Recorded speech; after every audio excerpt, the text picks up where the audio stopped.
صحابہ کرام رضی اللہ عنہم نبی کریم صلی اللہ علیہ وآلہ وسلم کے ساتھ رمضان میں سفر کیا کرتے تھے۔ سفر میں بہت سے روزے سے ہوتے اور بہت سے بے روزہ ہوتے، لیکن روزہ دار بے روزہ دار پر اور بے روزہ دار روزے دار پر کسی قسم کی عیب جوئی نہیں کیا کرتے تھے۔ رسول اللہ صلی اللہ علیہ وآلہ وسلم نے فرمایا، اگر کوئی شخص مر جائے اور اس کے ذمہ روزے واجب ہوں تو اس کا ولی اس کی طرف سے روزے رکھ دے۔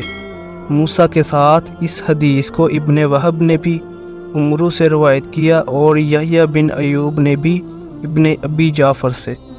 رسول اللہ صلی اللہ علیہ وآلہ وسلم شعبان سے زیادہ اور کسی مہینہ میں روزے نہیں رکھتے تھے۔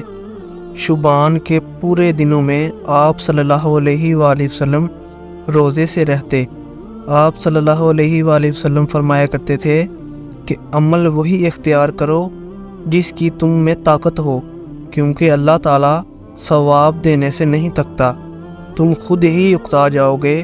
نبی کریم صلی اللہ علیہ وآلہ وسلم اس نماز کو سب سے زیادہ پسند فرماتے جس میں ہمیشگی اختیار کی جائے، خواہ کم ہی کیوں نہ ہو۔